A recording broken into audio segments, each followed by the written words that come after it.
Yang saya paling. Pertama-tama kami rasakan terima kasih pada Pak Bupati beserta staf-stafnya yang sudah memberikan kami kesempatan dan waktu sehingga kami bisa berdebat langsung untuk persoalan kami. Dan terima kasih juga kepada Pak Edi selaku pembawa materi nanti. Walaupun Pak Edi itu baru tadi malam pulang dari Jakarta, tetapi kami baru jemput di stasiun Pak jam 12 sampai stasiun terus montang balik langsung. Mudah-mudahan nanti bisa membawa keberkahan bersama. Terima kasih pula kepada Pak Arsono yang sudah menjadi wasilah kita untuk kebangkitan Bapak. Teman-teman sekalian yang telah bersama kami dalam proses selama ini. Kami juga terima kasih ucapan selamat pada Bapak Abdul Halim Musti yang terpilih kembali. Semoga Bantul menjadi lebih sukses lagi. Amin. Amin. Jadi pada intinya kami ini dari pergerakan Pak tadi tersebar dari seluruh Menko. Kami sekalian perkenalkan Menko Pak Warman itu saking Gunung Kidul, Pak Teguh Menko saking Sleman, Pak Wahid Menko saking Sleman, Pak Hartono saking Bantul, Pak Agus saking Bantul, Menko saking Bantul Sedoyo, Pak Indra sama Pak Yus sama saya dari kota. Jadi mana lagi sudah ya? Menko Pak Edi pemateri dari Surabaya. Dan kami ini memang karena kerisihan kami terhadap Jogja yang darurat sampah kok berlarut-larut, dan kami mencoba mencari solusi menggandeng Pak Edi kemudian untuk mirsani di Piungan langsung sebenarnya situasinya seperti apa. Setelah kami cek di Piungan, Pak Edi ini melihat gundukan sampah yang sudah 30 meter ini bisa tak olah sampai habis, bisa dipakai kembali nanti tempat ini. Nah itu ada titik terang di situ, kami ada harapan. Dan kami jalan-jalan di sekitaran kampung TPA itu, ternyata warga masyarakat di situ juga secara swasta, secara mandiri menerima sampah-sampah dari instansi atau mungkin dari restoran, tapi dikelola oleh perumah-perumah seperti itu, sehingga mereka di sana mempunyai cerobong-cerobong asap kayak di Eropa itu ya. Jadi kami pertama pikir itu hanya berapa, setelah kita ketemu dengan pengelola sampah di sana, ketuanya namanya Mas Tommy, ternyata ada 130 cerobong di sana. Dan ceritanya Mas Tommy itu ketika kemarin ada sidak itu dipirsani dan itu cukup ditegur juga bahwa itu menjadikan polusi, nantinya lama-kelamaan akan menjadi polusi juga. Tetapi pada saat itu Pak Menteri belum memiliki solusi, jadi mereka juga masih bingung mau dibuang ke TPA sudah tidak bisa. Kata Mas Tom ini nanti di sana memang akan ada alternatif pembuangan seperti itu Pak, tapi kapan kan tidak tahu.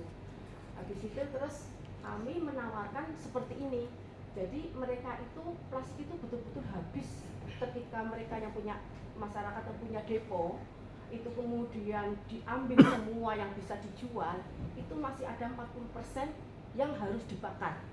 Nah, pembakaran itu kan tentu saja tidak bisa menyelesaikan sepenuhnya karena musim hujan atau mungkin karena terlalu banyak sehingga tidak bisa habis, inginnya dibuang ke tempat piungan yang alternatif itu seperti itu. Tetapi itu karena swasta, kalau yang piungan kan punya pemerintah, jadi ada sedikit masalah.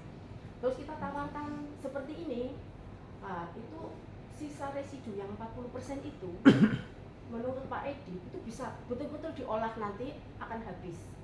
Itu menjadi solusi bagi polusi yang ada di sana seperti itu. Namun demikian ini kan menyangkut hal besar, jadi kami memang harus berkonsultasi sama Bapak yang istilahnya yang menangani wilayah itu, sehingga harapan kami nanti setelah Pak Edi itu mempresentasikan kinerjanya, karena nanti hasilnya itu bisa menjadi produk yang bisa kita manfaatkan semuanya, mudah-mudahan ini menjadi solusi bersama. Jadi kita akan yang tidak bersegera mungkin karena prosesnya masih lama. Kebetulan Pak Edi itu sedang menyelesaikan yang di Bantar Gebang Pak, yang satu hari itu bisa 1000 ton kapasitas yang bisa masuk. Dan Pak Edi Uniko, Pak Edi Hartono itu purna dari PLN, jadi beliau nanti yang urusan dengan PLN, beliau jabatan terakhir auditor, kepala auditor. Nanti yang lengkapnya boleh perlu penjelasan disampaikan. Kira-kira seperti itu Pak. Ada yang masih enggak? Kalau nanti penjelasan saya kurang, nanti saya berdialog nih Pak ya. Iya. Ini saya cukupkan dulu. Terima kasih. Assalamualaikum warahmatullahi wabarakatuh. Terus langsung saja kepada Pak Edi deh. Ya, iya. Untuk sambil di dahar di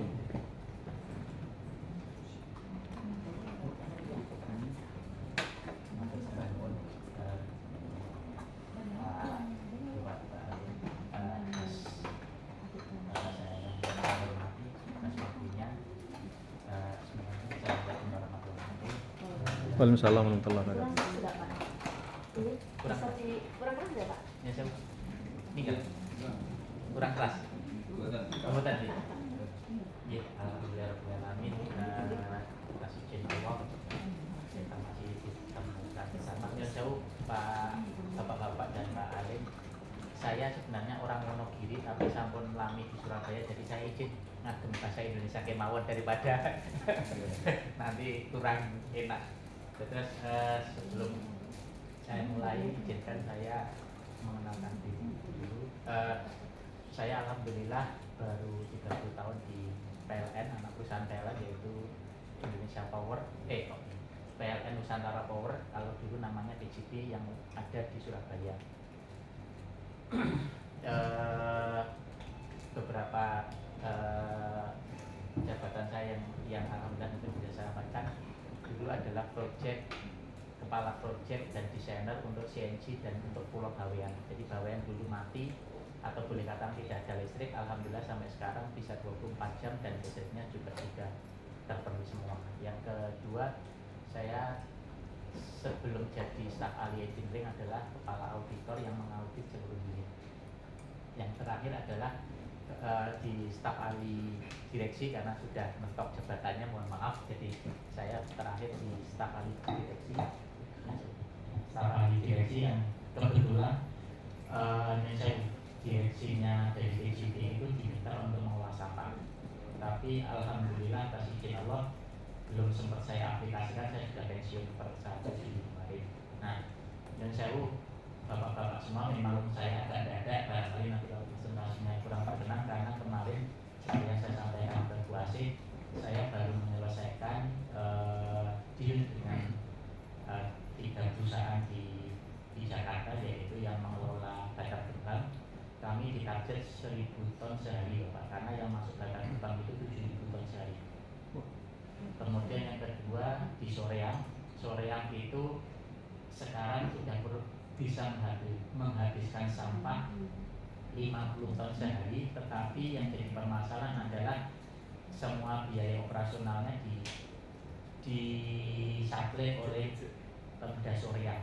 Nah, kemarin kami kerjasama dengan mereka supaya nanti mengurangi suplai biaya operasional, kerjasama beberapa hasilnya nanti akan kami bawa ke Cirata, yaitu PLTA-nya milik PLN. Nanti kita olah di situ, yaitu berupa sampah dan plastik. Kira-kira begitulah. Mungkin untuk lebih detailnya izin saya sekilas saja. Mohon maaf Bapak, mungkin kalau nanti kurang jelas nanti bisa dialog saja. Terus yang saya lakukan judulnya adalah pemanfaatan sampah menjadi energi listrik. Kenapa menjadi energi listrik? Karena PLN itu ditarget oleh pemerintah harus menggantikan 5% dari batu bara menjadi energi baru terbarukan. Salah satunya adalah sampah. Tetapi banyak orang yang gagal memasukkan sampah ke PLTU karena beberapa kriteria tidak bisa dipenuhi. Dan kemarin kami kolaborasi. Sebentar Pak, itu dimatikan aja yang teks itu loh.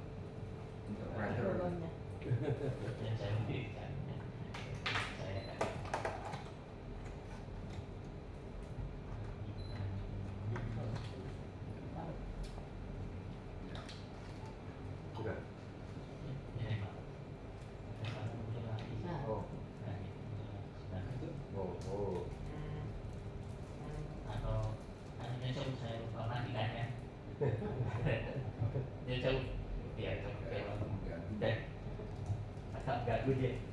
Tapi saya Internetnya dimatikan aja Pak, coba Pak. Oh, Udah. oh, Udah. Orang online gitu ya, nggak bisa online.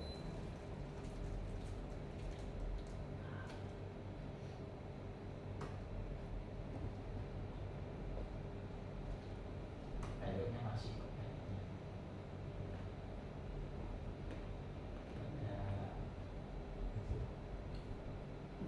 Ya. Masih. masih Ya. selesai lupa, Tapi masih. sudah Not currently available, jadi Iya. nggak ada. Gitu. Jadi sejarahnya dari situ Pak. Jadi saya sebenarnya diperintahkan sebagai staf ahli direksi untuk mengatasi supaya sampah itu jadi bahan biomes.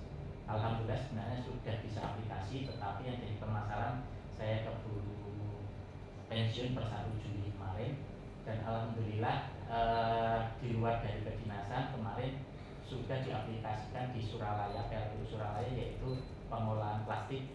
Sebenarnya di sana sudah mengolah sampah menjadi bahan bakar, tetapi plastiknya tidak bisa diolah. Saya masuk ke sana bisa mengolah sekitar 100 sampai 200 kilo per hari karena memang sampahnya sedikit. Jadi makanya kenapa saya memberikan judulnya adalah pemanfaat sampah TPSA menjadi energi listrik. Jadi nanti sebenarnya secara umum saja saya baru saja berkeliling sekitar 8 sampai 10 TPSA Pak. Cuma rata-rata belum berkenan untuk bekerja sama. Barangkali Allah nanti mengizinkan bisa bekerja sama, alhamdulillah. Karena ini juga bermanfaat untuk PLN, juga bermanfaat untuk daerah setempat. Jadi kira-kira karena di sana, dan yang sudah saya kerjakan banyak seperti menikah. Jadi biogasnya bisa saya pakai untuk proses sampah. Kemudian plastiknya itu jadi bahan bakar yang saya manfaatkan untuk mengelola sampah di tempat lain, yaitu pengelolaan yang namanya biomes kayu. Jadi ini prosesnya tidak bisa satu, tetapi prosesnya banyak. Tadi saya sampaikan, saya sampai menggabungkan 4 perusahaan jadi satu. Kemudian yang terakhir adalah nanti biomes yang terakhir itu nanti alhamdulillah sudah diterapkan di Soreang, nanti bisa sebagai pengganti batu bara. Walaupun cuma 5%, tapi mohon maaf Pak, kami sudah ngitung 5% itu setahun kami harus menyediakan sekitar 10.000 juta ton.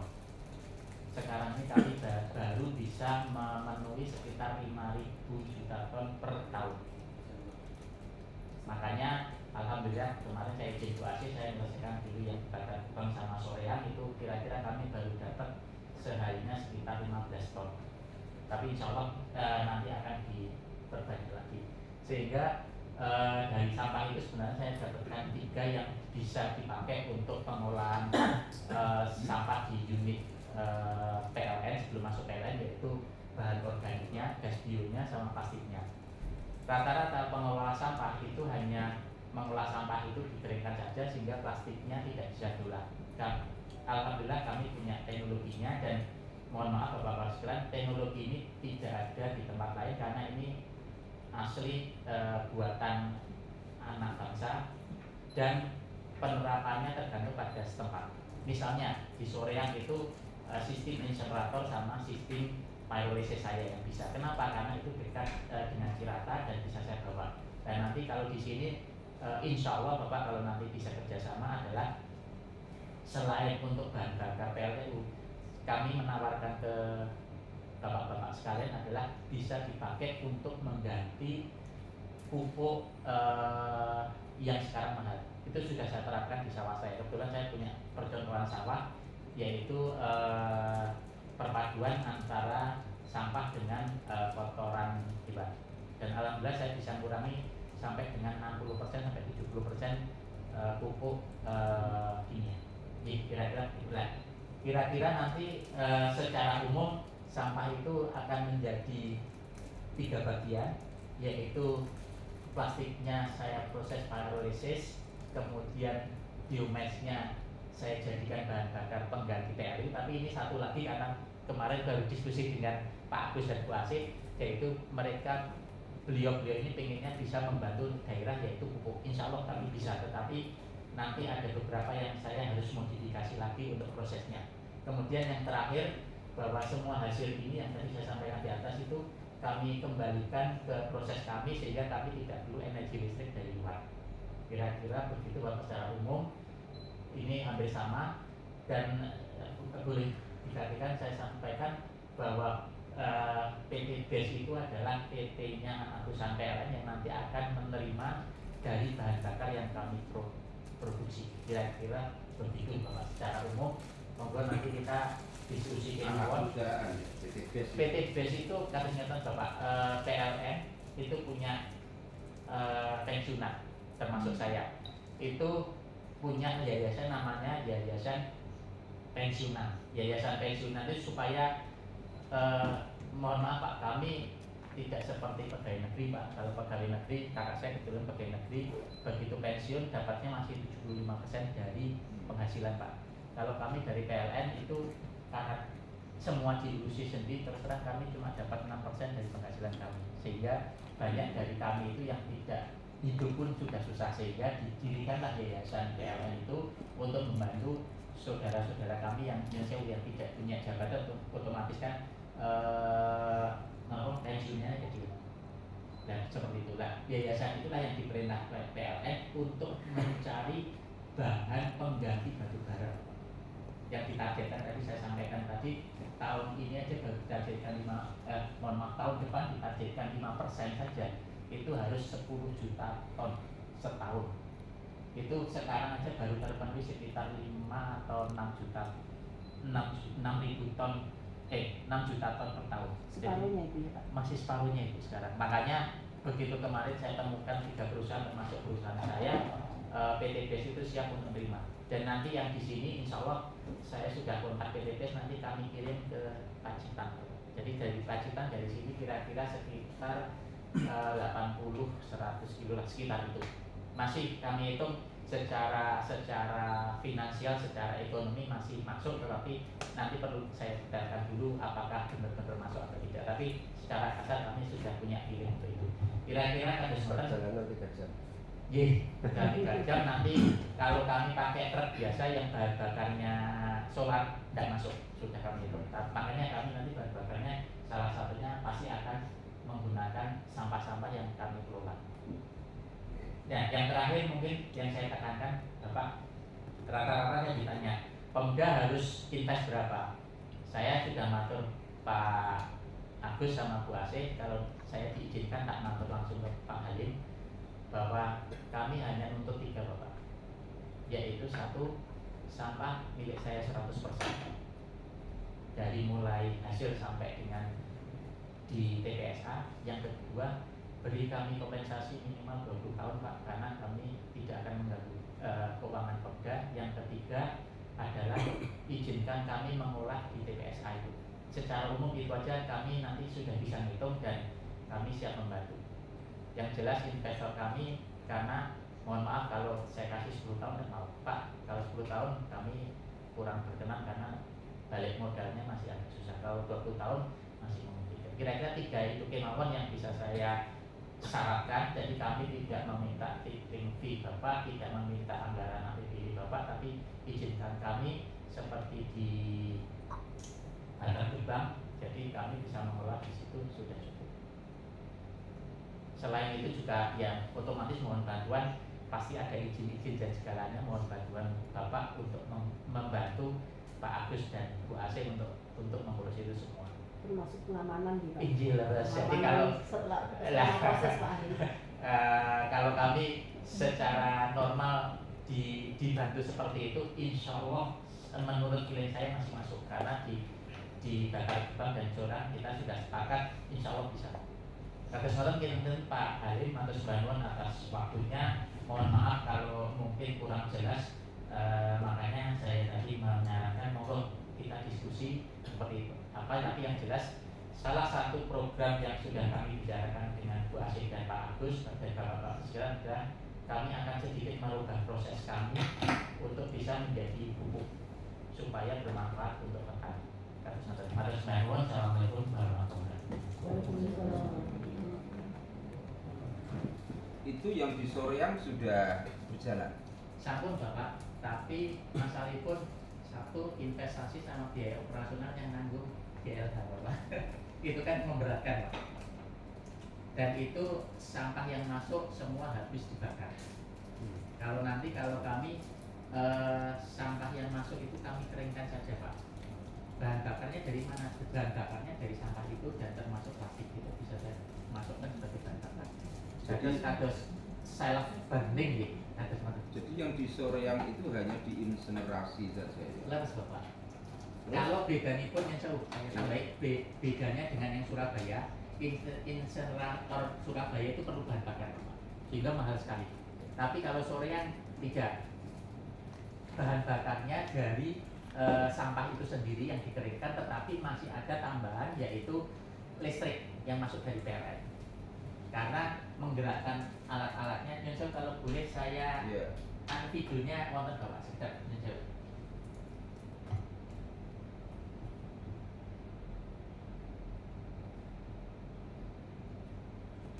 Nah, ini Pak. Kan ini perlu pengering panjang. Nah, itu penggeraknya itu kan ada motornya, atau masih ngambil listrik dari PLN. Dari hasil kemarin diskusi kami sepakat listriknya itu saya yang supply dari plastik ini. Nah, terus ini chipnya sampah basah dikeringkan, dimasukkan ke insenerator panasnya untuk mengeringkan sampah lagi sebagai bahan bakar. Jadi itu sampah ini dikeringkan dulu ya. Iya Bapak, karena sampah itu masih mengandung. Jadi kalau saya bisa ceritakan, sampah itu rata-rata kalau saya evaluasi itu 30%-nya plastik. Itu banyak yang tidak bisa memanfaatkan plastik itu. Nah, di sore yang plastik dan semuanya itu masuk langsung jadi satu ke insenerator. Kemudian hasil panasnya dari insenerator itu dipakai untuk mengeringkan sampah, sehingga sampah yang dimasukkan basah jadi kering lagi. Sampah itu sebenarnya masih mengandung sekitar 50-60 air Bapak. Itu tidak bisa dibakar langsung, dan itu yang rata-rata orang gagal memasuk ke PLN atau PLTU karena itu.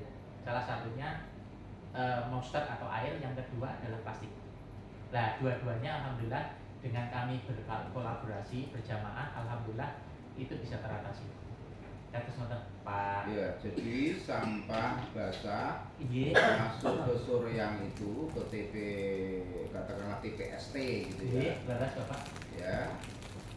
Itu masuk dikeringkan dulu, ya kan? Iya. Kemudian setelah kering dibakar. Iya. Gitu kan? Iya. Terus residunya apa? Abu. Residunya abu Bapak.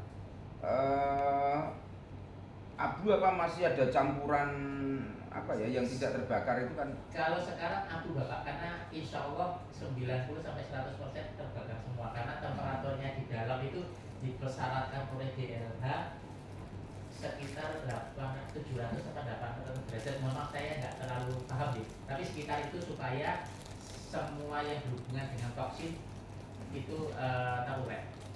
Jadi benar-benar menjadi abu ya. Laras Bapak. Tetapi emannya tadi Bapak, sampahnya itu yang jadi bahan bakar berlebih. Padahal masih ada sekitar 5-10% yang itu bisa saya manfaatkan untuk mengganti batu bara. Makanya kemarin kerjasama 4 perusahaan, yaitu PTBS, PTS, Bumi Resik sama PT saya AKM. Oke. Iya. Jadi dengan model yang dengan tawarkan itu, pemerintah hanya menyediakan tempat. Laras di TPS Kaki Mawon, di TPS Pak. Tempatnya di TPS. langsung Di Piungan, Oke, ya. Terus sampah menjadi milik panjenengan, gitu kan? Selebihnya segala operasional itu biayanya, nah pemerintah hanya Konsensi 20 tahun. Konsesinya kami minimal kita pengamanan sama tadi dibantu sama Bu Asih dan Pak Agus untuk perizinan dan lain-lain. dan pengamanan terutama. Nah, kalau Niko sepakat, insya Allah kami tinggal mengajukan proposal ke investor bisa masuk. Sudah terkait di tengah jalan nanti jangan sampai setelah proses kok kelihatan ini menghasilkan sesuatu kemudian mau ada oknum-oknum yang terkesan kayak memalak gitu loh Pak. Itu dia tidak menanggung biaya itu, maksudnya begitu. karena kami untuk menghidupi sendiri aja dan Nah, ya lumayan berat, makanya investornya minta 20 tahun Pak. sebenarnya ini kayak kerja bakti Pak, kayak seperti kita para relawan begitu. Tapi ya tetap nyuwun sewu walaupun kerja bakti ya kami Ada digaji dari hasilnya lah. ya digaji Tetap dari ada hasilnya. hasilnya. Kalau Karena enggak ya nggak mungkin ya Pak. jadi Pak Halim nyuwun sewu Bapak, kan tadi saya matur ada hasil dari produk kami termasuk pupuk, termasuk tadi plastik, prosesnya plastik, termasuk namanya kalau kami tadi BBJT yaitu biomes tadi lah, itulah yang kami jual untuk income kami dan mengembalikan investasi ke investor. Terus jadi bukan benar-benar kami punya duit taruh terus tinggal, enggak, karena kan duit ini harus saya pertanggungjawabkan kepada investor apa income kami.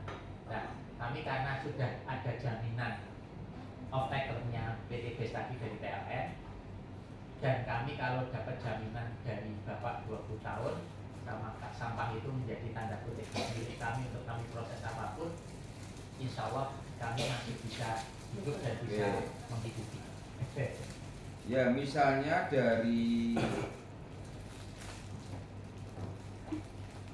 apa akad terus dengan pemerintah itu ditetapkan gitu, itu sampai beroperasi berapa bulan dari penetapan keputusan? Kalau yang plastik kira-kira kami bisa 2 sampai 3 bulan sudah operasi Bapak. Tetapi kalau biomes itu kan agak rumit dan mesinnya besar-besar, agak kemungkinan sekitar 4-5 bulan Bapak. Perkiraan gitu. Tapi plastik itu perkiraan kami bulan ketiga insya Allah mungkin sudah bisa.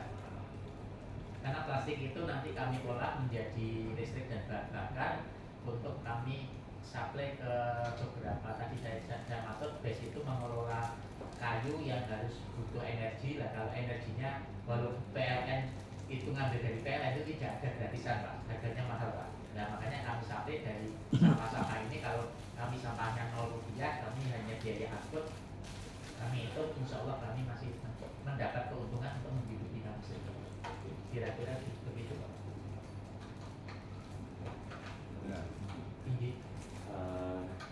Yang saya kenal Bapak Budi dan Bapak Ibu semuanya, saya ingin tanya Bapak, apakah kemudian yang tadi disampaikan oleh Ibu di awal, karena lokasinya di TPA gitu, TPA Piungan gitu, apakah kemudian gundukan itu juga akan dibongkar diolah atau hanya kemudian sampah baru saja begitu?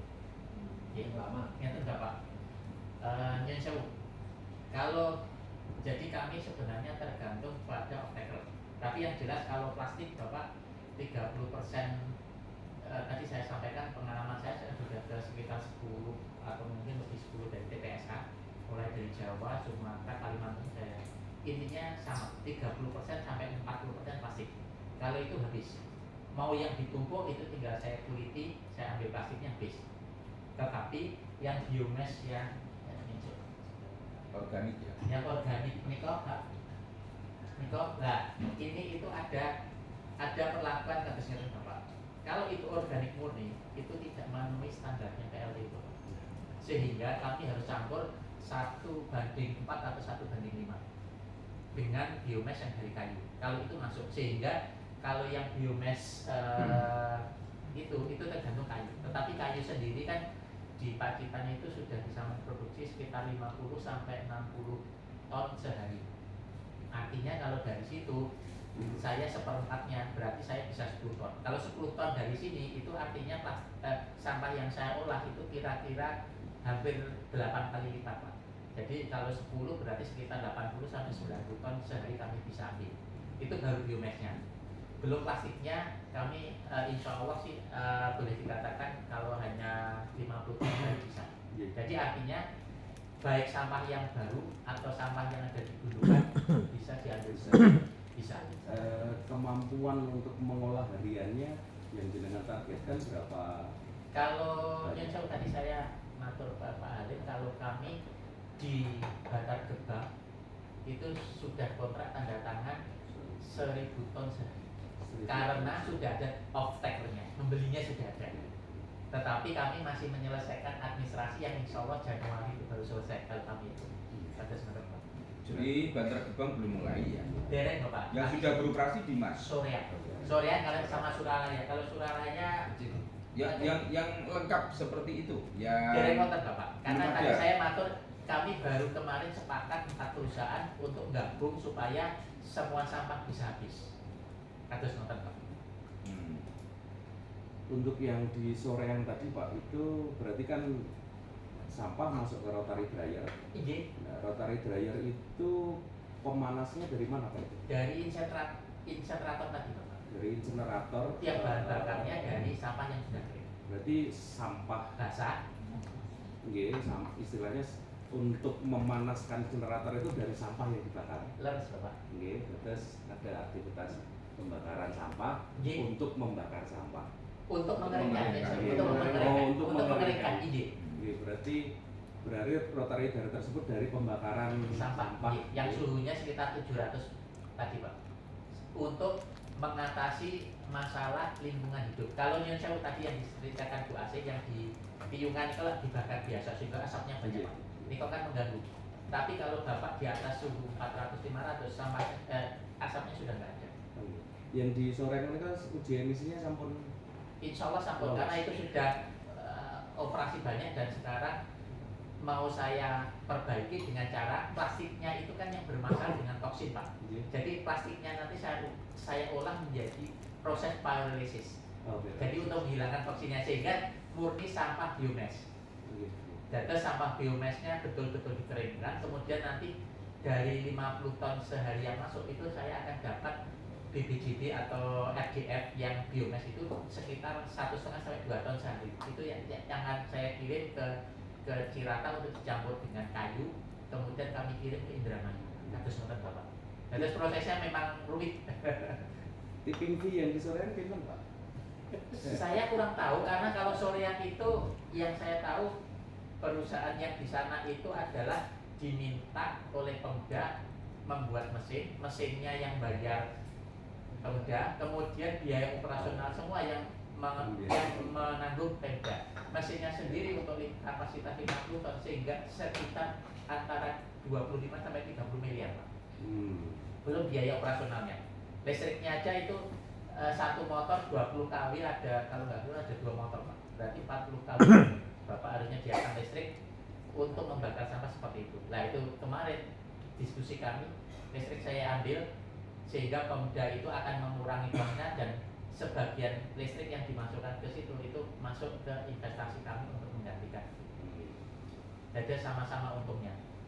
Kemudian yang kedua juga nanti biaya operasional akan kami reduce. Kenapa? Karena biomassnya itu kan saya ambil untuk saya jual ke Cirata. Jadi nanti ada bagi hasilnya untuk mengurangi kosnya Pemda. Ceritanya begitu kemarin kesepakatannya. Tapi ini baru kesepakatan belum tertulis nih Pak. Jadi kalau sorenya biomass itu menjadi pupuk. Biomass konten kali Bapak. Kalau yang soreang itu insya Allah prosesnya saya rubah untuk menjadi RGF. RGF ini kok pengganti batu bara. Tetapi Bu Asih sama Pak Agus nanya, Pak bisa nggak kami dapat manfaatkan ke rakyat sekitar? Bisa Bu, tapi pupuknya juga harus dicampur dengan yang lain-lain. Nanti saya jadi semua. Nah itu makanya nanti yang di sini kalau nanti bisa sepakat berarti saya punya 2 proses Pak untuk biomassnya. Yang saya jual ke PLN dan yang saya berikan ke Pak Agus sama Bu Asih untuk kemanfaatan petani di sini atau ya yang berhubungan dengan pertanian lah barangkali nanti. Nanti nunggu ininya ya Pak. Dalam Dijual semuanya atau mau ada ini? Nah itu saya support ibu kan, kita kan sepakat saya support ibu kebutuhan apa saya support. Ya, intinya kan outputnya Kerjasama dengan AKTI. Nah terus Bapak, betul. Saya outputnya 2, satu RGF dan satunya pupuk. Coba gambar tadi Pak, gambar yang tadi Pak. Proses tadi Pak. Nah ini kan campuran ya. Terus Bapak, Campuran terus dipisah. biar besar Pak, saya objek. Campuran ini apa ini? Pemisah Pak. Pemisah, sorting. kayak pemisah tapi Sortir, Ije. sorting. Tapi menikah saya buat bukan otomatis Pak supaya kami bisa nyerap tenaga kerja Oke, sekitar. ini conveyor ya. Ije leres Bapak. Conveyor. Ije Terus yang organik di sini, leres. ya kan? Ini nanti yang jadi pupuk ya. Pupuk sama RDF tadi Bapak. Loh, RDF itu bukan plastik. Boten Bapak. Kalau plastik tidak diterima sama pembangkit Bapak karena itu toksinnya tinggi. menyebabkan rusaknya di boiler nanti. Oke. Ini yang satu ini Plastik murni. plastik murni Iya. ya. Presto Pak. Plastik murni terus masuk ke Pyrolysis system. pyrolysis Iya. system. Nanti hasilnya berupa bahan bakar yang saya bisa gunakan untuk Ini menghasilkan. solar, ini apa gas? Iya, gas. Keseluruhan membangkitkan tenaga Iya. kita untuk Oke, menggunakan mesin. ini gas masuk apa ini? Ya kayak genset gitulah Pak. Kami nanti punya mesin yang agak besar Pak. listrik. Iya. Oke, untuk menyimpan daya ya. Iya, menyimpan menghasilkan daya untuk proses yang nomor setunggal nikel Pak. Kan itu nomor setunggal masih tetap butuh listrik, butuh nikel. Ini jadi energi listrik. Iya. Lah kalau Yang BBM ini itu kan nyun sewu, biasanya kalau sampah yang sudah lama seperti di Piungan itu ada pipa-pipa yang masuk, saya yakin itu mesti biogas. oh Biogas. juga.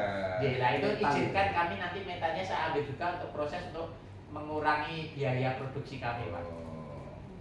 Itu teknologinya kami sudah punya semua dan Jadi sudah RDF itu justru dari organ organik. leres Bapak. Oh. Kalau RDF kita kan dari plastik. Lah sakit kalau PLN sakit. Itu bisa Dari organik. Biomas dan plastik. Menawi nyun sewu Pak Alif kan menawi untuk yang semen karena perlu energi besar, mereka malah yang dicari plastiknya. Tapi plastik ada spesifikasi yang tertentu, tapi nyun sewu saya tidak memahami itu. Lah makanya tadi saya sampaikan yang di Bantar Gebang itu kami sudah sepakat 100% plastiknya, atau mungkin bukan 100%, 80% plastiknya itu akan dikirim ke semen Kujang gitu ya. Tapi sebagian plastiknya itu saya olah dengan menggunakan menggunakan pyrolysis untuk prosesnya memisahkan plastik tadi. Kan perlu listrik segalanya. Nah kira-kira begitu. Makanya RDF-nya yang dari biomes kemungkinan tidak terpakai. Nah ini kemarin sudah kerjasama, nanti PT BES dari PLN yang akan ngambil. Kados ngoten. Kita kados ngoten Pak. Tapi proses semacam ini belum ada ya. Derek wonten Bapak. Belum ada. Karena ini Soreang hanya insinerasi. Leres. Kemudian Surabaya juga insinerasi. Surabaya yang keputih dulu zaman 5 tahun atau 10 tahun yang lalu insinerasi, sekarang sudah berhenti Pak karena biayanya tidak nutupi. Ini Benowo. Bukan, kalau Benowo TPSA, tetapi Benowo itu dia dapat 2 Pak. Tipping fee dapat, PLN juga mensubsidi. Kenapa? Karena harga listriknya Rp2.000 per kW kan. Makanya PLN mengurangi dari sana karena rugi PLN. Jualnya PLN 1.400, tapi TPSA Benowo minta 2.000.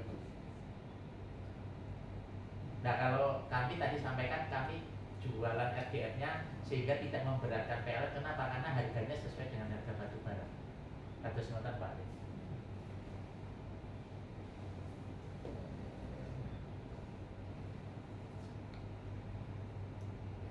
Ini ada mesinnya tersendiri ya. Wonten. Tadi mesinnya yang tadi video tadi Bapak. Video tadi yang dalam aturan Bapak. Rotari yang tadi. Dryer Soreang. Tapi sekaligus itu conveyor ya. Jadi gabungan conveyor rotari untuk conveyor sekalian intinya Bulat panjang. Itu Bapak jadi ngolah sampah baru dan lama ya? sakit baru sakit lama terserah. Tetapi kalau kemarin Piungan usulnya Bu Asis sama Pak Agus kalau bisa yang lama dulu supaya nanti bisa masuk. Tempatnya bisa dipakai lagi Oh, Bapak. iya. Yang saya itu kan Cuma kalau begini, maaf agak keluar dikit. Jadi kenapa TPA Piungan, gitu ya? Kenapa TPA Piungan itu kemudian cepat penuh? Karena memang sejak dioperasionalkan ini kan relatif tidak pernah diolah sampahnya, hanya open dumping. Ya, saya bisa mengatakan open dumping. Saya memantau Adipura dari tahun 2005, sehingga saya memantau TPA Piungan itu dari tahun itu. Nah, artinya bahwa ketika sampah di Bendino hanya dimasukkan di situ, tumpuk kan cepat penuh. Sementara ketika penuh kemudian kecenderungannya ini enggak diolah, tetapi pindah, diperluas istilahnya. nanti diperluas Yeah.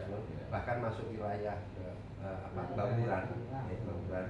Karena sebelumnya kan hanya khusus di Sitimulyo, kemudian beralih dikembangkan gitu ya, pengembangan itu perluasan lah ke wilayah Bauran. Kemudian ada Yona Transisi 1, Yona Transisi 2 kan gitu. Itu pun juga demikian gitu. Artinya ketika di TPA itu tidak ada pengolahan. Sebenarnya itu yang bermasalah. Sampai kapanpun saya pikir akan begitu. Nah karena itu saya kira ini sebuah alternatif gitu ya, sebuah alternatif. Urung sampai ke bak itu pun sebenarnya bisa dimanfaatkan. Saya pernah memantau TPA Kota Semarang. Jadi di TPA Kota Semarang itu laporan ke KLHK itu ada pengomposan.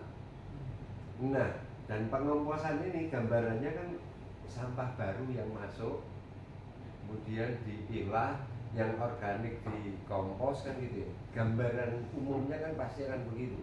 Tapi ternyata pengomposan ini ternyata di sana di pihak ketiga kan, dan yang dikompos adalah tumpuan. Jadi sampah lama yang sudah ditumpuk bertahun-tahun yang hanya open dumping itu, ternyata itu yang diproses kompos oleh pihak ketiga itu.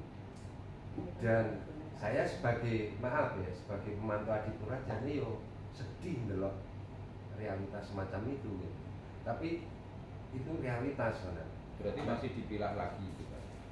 Ya, dengan mesin kan tapi sudah cukup ringan Pak. Karena tinggal waktu itu hanya bego yang main ya. Yang alat-alat berat kemudian langsung diayak gitu ya, langsung masuk mesin. Kemudian ditambah nutrisi gitu ya, tambah nutrisi. Tapi dengan sistem seperti itu apakah menjamin bahwa kompos itu tidak tercampur plastik yang kecil-kecil itu residu? Nah, mungkin nanti Pak Edi bisa memberikan penjelasan, tapi intinya bahwa penambahan nutrisi ya, agar memenuhi 3 unsur yang dipersyaratkan kompos, ada N, ada P, ada K. Jadi penambahan unsur ini penting gitu ya. Pengalaman saya secara pribadi pada konteks ketika saya menyelesaikan sampah tempat pembuangan sampah ilegal yang hanya ditumpuk nggak pernah diambil, lama-lama ini kan jadi kompos juga. Nah, waktu itu saya ajak masyarakat memaculi itu, kemudian disaring kan gitu ya, disaring, kemudian tambahi 3 unsur NPK. Di bagian masyarakat menggunakan doropopo yo urip yo apik dan tidak bermasalah. Ini pengalaman real kalau ini. Terus yang di Nambah NPK saja. Masa sudah? Iya sudah, tinggal tambah NPK. Itu campuran sedikit juga nggak apa-apa kok Pak. Jadi kalau Tapi setelah campur NPK itu enggak. belum. Ya sudah dicampuri loh. Kalau enggak nanti Kalau Bapak menanyakan apakah bisa 100% terpisah, kita itu di kantor sudah ada sampah plastik, sampah organik, sampah B3. Itu di kantor Pak. Nanti begitu keluar pagar kantor sudah jadi satu Pak. Sehingga di TPSA juga sama. Sehingga kalau saya ditanya apakah bisa 100% kompos jadi kompos asid, nggak ada plastiknya, saya tidak bisa jamin karena RDF yang saya bikin yang seharusnya 0 plastik itu kami hanya bisa menjamin 20% masih ada plastik. Makanya tadi saya matur, saya harus mencampur dengan soda atau kayu tadi dengan perbandingan 4:1. Sehingga kami terbatasnya sebenarnya di situ. Ya, itu kalau untuk RDF. Kalau untuk kompos, kalau untuk RDF kan nggak masalah. Leres, karena sudah di bawah ambang batas. Kalau nanti kompos Bapak, insya Allah kami hanya bisa melakukan dengan penyaringan. Sehingga kalau plastik yang besar, Pasti, betul, iya. pasti. Tapi yang kecil-kecil sekali kemungkinan masih ada Berobos. lepas atau Pak. Jadi kalau kami dijamin apakah bisa 100% tidak bisa. Karena kondisinya aja sudah seperti itu. Tetapi kami bisa memisahkan hampir 80% pastinya sudah kami. Istilahnya penelitian masih ada margin error. Lah, Masih ada margin Oke, error. yang di Soreang itu jenengan hanya menyediakan jasa pemusnahan sampah melalui insinerator kan. Terus? Jenengan dibayar Pemda Soreang Terus? untuk setiap tonnya berapa X rupiah gitu kan. Iya Bapak. Terus abunya jadi apa itu nanti? Itu tanggung jawabnya DLH. Pemda lagi Bapak. Jadi PT yang kami gabung dari 4 PT tadi adalah tugasnya pokoknya sampah masuk habisnya tanda kutip jadi abu tadi campur kemawar. Semua investasi dan biaya operasional yang saya terima dari PT yang tadi ngerjakan itu adalah semua tanggungannya dari Pemda Soreang. Wah itu berat banget Pak, saya lihat itu berat itu. Kalau gambaran kasar saya gini Pak, misalnya ada sisa-sisa padatan gitu, ataupun abu gitu. Walaupun mungkin juga nantinya butuh penelitian. Gambaran saya itu justru ini bisa dipakai untuk melakukan rehabilitasi terhadap ini aktivitas galian C. Jadi galian C itu Untuk reklamasi. Untuk reklamasi. Ya Singapura. Karena apa? Selama ini aktivitas penambangan galian C itu kan sebenarnya mau dikeruk kok baru ditinggal.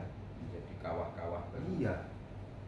Nah, apakah ini kan sebenarnya bisa dimanfaatkan, gitu ya? Walaupun sebelumnya harus ada penelitian nanti kira-kira ada dampaknya enggak kan gitu ya. Tapi gambaran kasarnya kok saya menggagas kayak begitu. Tapi nyusul saya tambahin Pak, abunya yang hasilnya pun kira-kira tinggal 1-2% dari yang masuk Bapak. Kecil banget loh. Kecil banget.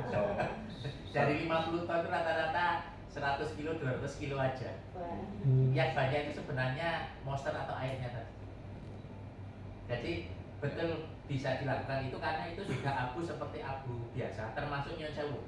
Yang di PLTU dulu abu batu bara dianggap B3, sekarang kan sudah enggak. Karena sebenarnya itu sudah enggak masalah kalau untuk menumpuk karena itu sudah benar-benar sudah bebas dari toksin. Beda dengan sampah, kalau sampah kan toksinnya banyak. Ada semacam teman.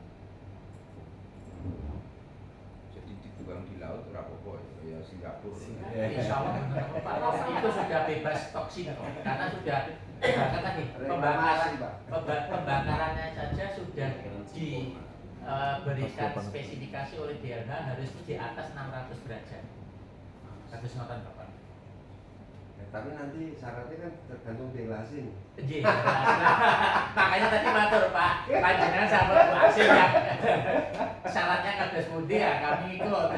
Kalau kami nggak dapat izin itu kayak Soreang ya nggak bisa.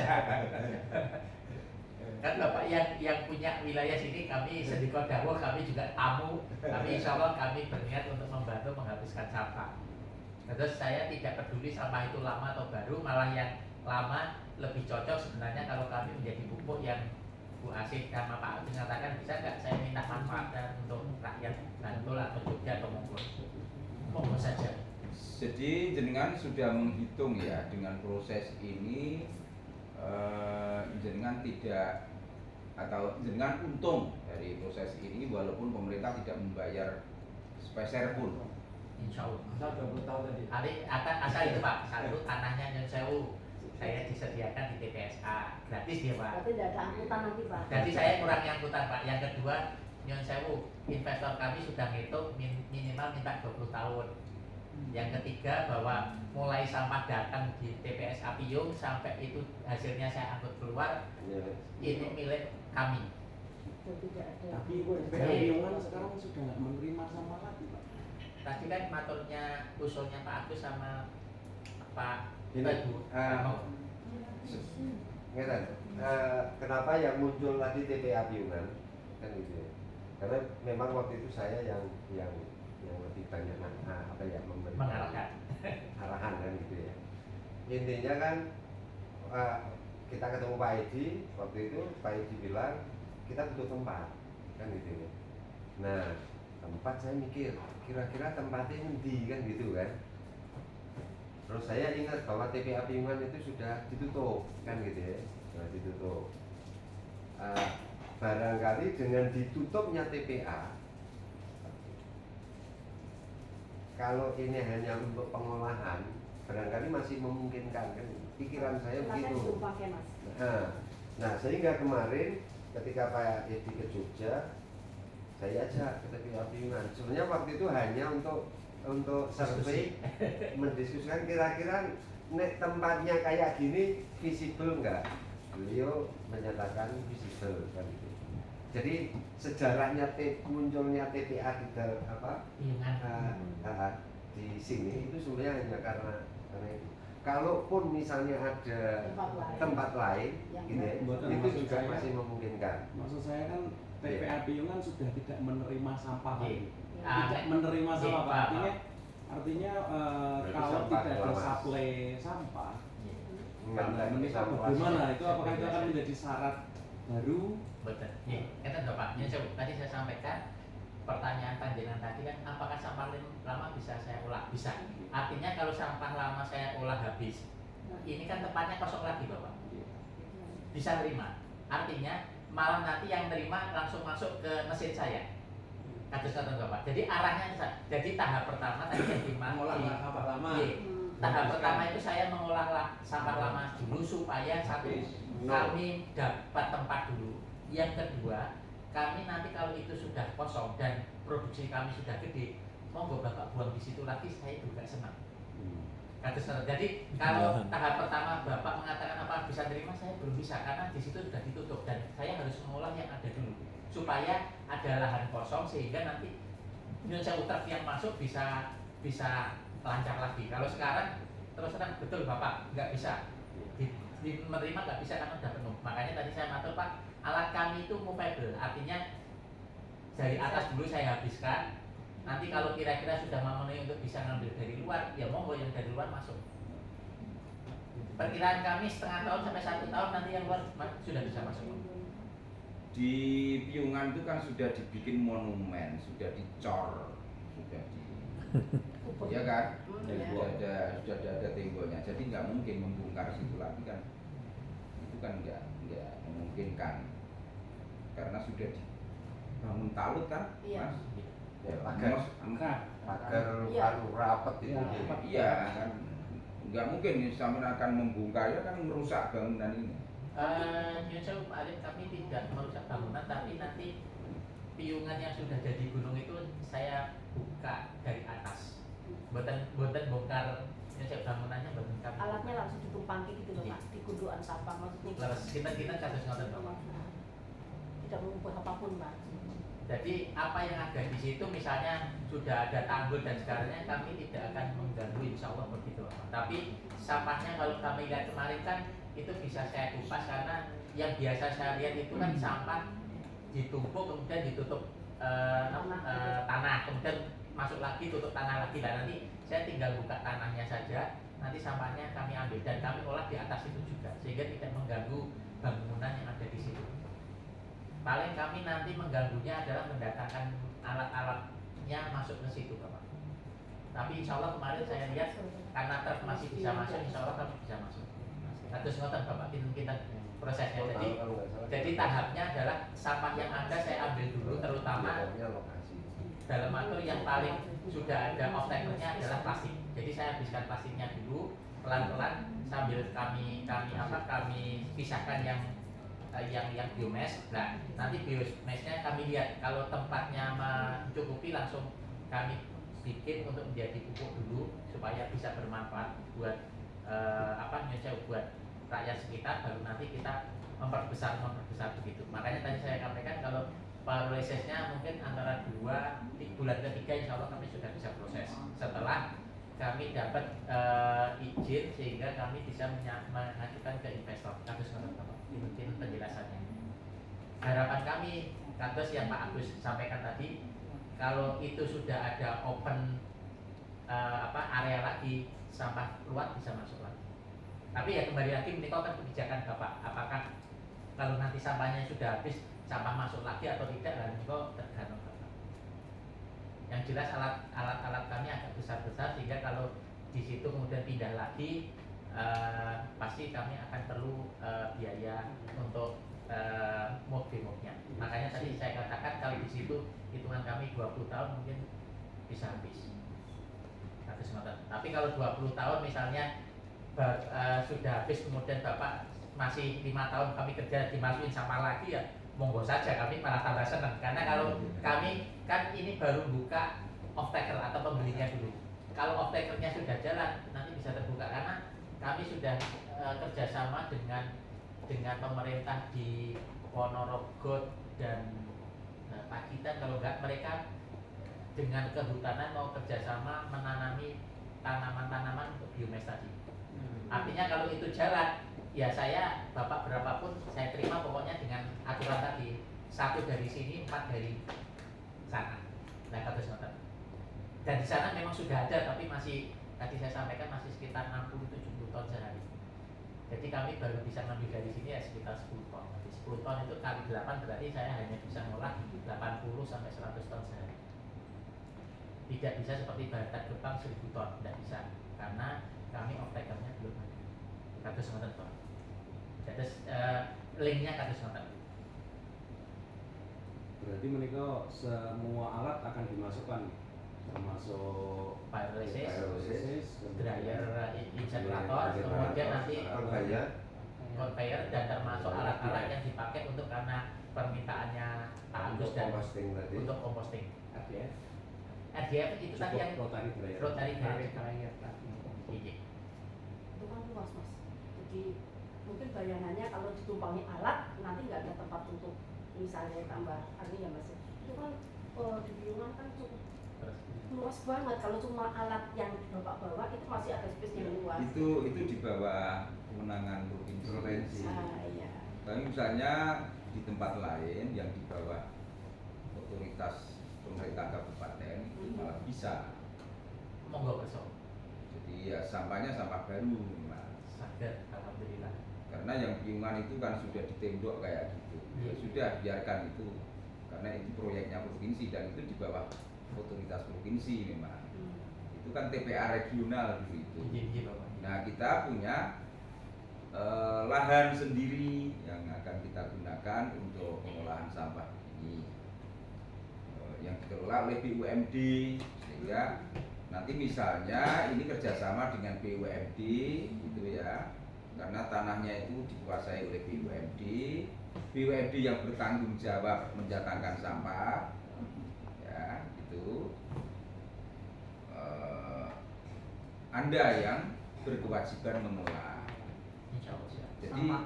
Jadi malah izinnya izin sudah di BUMD gitu. Jadi BUMD dengan kerjasama. Ini opsi ya, bukan ini bukan berarti saya langsung setuju itu, tapi ini adalah wacana opsi yang mungkin bisa kita lakukan. Misalnya, Lahannya di mana Pak? Di sebelahnya. di Sana juga. Gapura. Kalau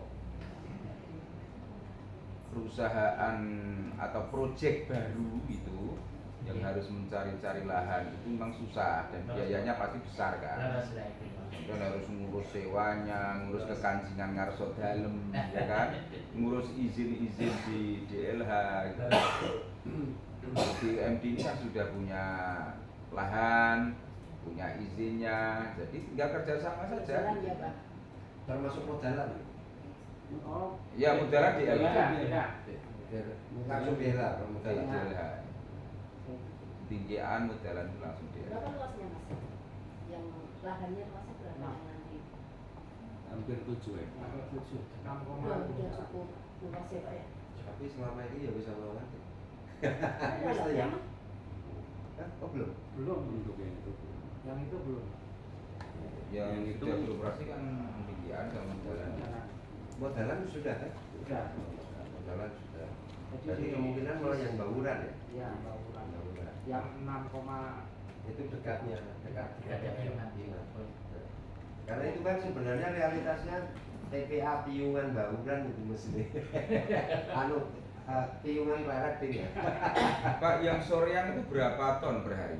50 ton Bapak, tapi operasinya nyonsel tergantung pada DLH setempat. Jadi tidak rutin. supply. kurang tergantung suplai tergantung kekuatan, suplai. suplai pengambilan bukan dari bukan dealer. DLH-nya, suplai duitnya Pak. Karena operasionalnya ditanggung sama daerah semua. Nah, ya berarti per dealer. Nah, Baru berarti ya Pak itu. Baru kalau ada di Iya. garasi terus nanti mungkin berhenti lagi karena Nah, iya, terus. enggak ini Pak. tidak continue. Tidak continue ya. Ya karena itu tadi kembali kepada biayanya muatan itu baru dikerjakan. Karena itu kerjasama penelitian antara UI, ITB, kalau nggak salah di UI, ITB, kemudian BRIN sama DLH setempat. Jadi kalau ini disimbolkan tawaran Iya, Anda Pak. itu Anda minta disiapkan lahan, oke ya, Iya, yang Pak. free kan, Iya. tidak sewa. Minta didatangkan sampah, Sampai Ya. lokasi. ya, dan itu free gitu kan. Iya. Dan dibantu legalitasnya, Iya, keamanannya. Iya, gitu. perintah Pak Agus sama Bu Asih tadi. Jadi pemerintah itu engko mengenai lahan, Yes. mengenai Sampah, sampah, sampah, keamanan dan legalitas. legalitasnya. Kualitas 20 tahun. 20 tahun. Dan 30 tahun. 20 tahun. Investornya karena kalau di bawah 20 tahun tidak mau Pak. Kados-kados Pak Asih. Artinya pemerintah yo ora bayar sampean, Ya. sampean yo ora bayar pemerintah, tidak ada bayar sewa gitu tau maksudnya. Yes. Podo-podo free nih toh. Iya. Kene ya free kono free. Iya. Terus yang jauh kalau kasaripun wonten tipping fee ya tipping fee-nya nanti ke BUMD. Ya BUMD monggo. Udah. Iya wong dhewene sing sewa lahan dhewe. Tapi kan panjenengan yang saya udah nyari lahan lagi baru karena selalu insya Allah kami bisa habiskan. Nyata Bapak, Halo. kalau ini kita tidak membongkar TPA, suplai sampah yang diharapkan berapa setiap hari? Sekarang saya hanya butuh sekitar 100 sampai 200 ton. 100 sampai 200 ton. Tapi kalau kami nanti sudah bisa open dengan kontrak dengan off-takernya lebih banyak, ya berapapun kami bisa. Seperti tadi saya matur, karena di data bank kami itu ada off-takernya Jelas, ya. sudah jelas dan minta banyak, kami langsung kontrak 1000 ton. Cuma yang jadi masalah kalau data gebang itu Pak, yang masuk 7.000 ton sehari Pak. Berarti kan tidak mampu. Betul mampu Pak, Kenapa? Belum ada off-takernya. belum ada off-taker Pak Halim. Yang banyak itu ngoten. Jadi Iya, mungkin. bisa ngolah sampah, tapi Off-takernya kan PLN. tidak semua bisa Bapak, karena syaratnya tertentu Bapak, ada teknologinya. Jadi kados banyak nyonsau, nyonsau saya tidak menyebutkan tempat. Ada yang mengatakan sudah berhasil, sudah dimasukkan ke itu, ternyata enggak. Kenapa? Karena spesifikasi RDF yang dibawa tidak sesuai. Makanya tadi saya maturkan Bapak, kalau PLN itu syaratnya plastiknya maksimum 5%. Nah padahal kami itu sudah pakai teknologi maksimum itu minimumnya kami 10%, tapi ring kami antara 10 sampai 20%. Sehingga tadi saya matur Bapak, kalau kami harus mencampur dengan soda supaya kriteria plastiknya kembali kepada yang diperlukan PLN yaitu 5%. Kasus ngoten Bapak. Jadi PLN itu menerima RDF juga.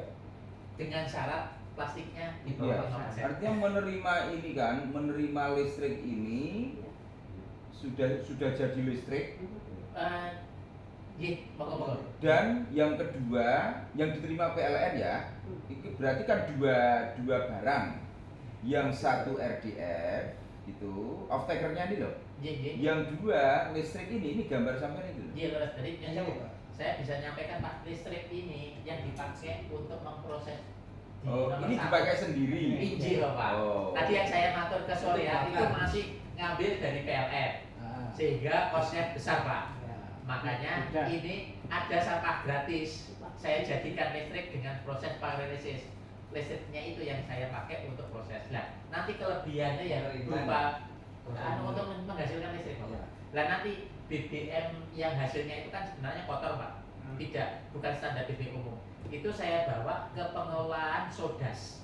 Dan terus PLN itu PT BES itu membeli kayu-kayu itu untuk merubah dari kayu menjadi sodas yang kriterianya batu bara itu perlu energi listrik juga, sehingga BBM ini nanti saya bawa ke sana untuk menghasilkan listrik juga supaya mereka bisa menghasilkan soda dari kayu dengan biaya yang lebih murah.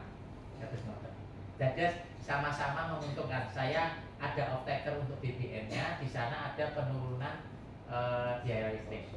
Nah, yang di sini yang saya sampaikan tadi, yang gasnya itu kan nggak bisa saya bawa kemana-mana, Bapak. Jadi gasnya itu langsung saya convert menjadi listrik untuk proses pengeringan tadi untuk mendapatkan RDF yang sesuai dengan kriteria dari PLTU. Ada sesuatu Bapak? Nih, sayangnya ini belum bisa kita lihat di mana prakteknya kan, belum. Tanya saya tunjukkan videonya. Sampun Bapak, cuma kapasitasnya tadi yang saya matur masih 100 kilo per hari Bapak. Di Surabaya Pak Sam. sepeda Bapak. Ini kok.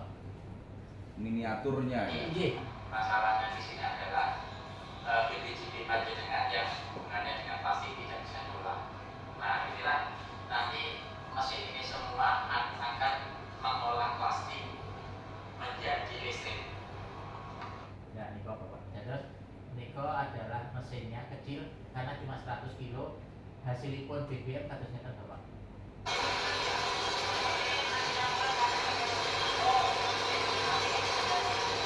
BBM-nya sebelah kanan suara itu adalah suara genset yang menghasilkan listriknya.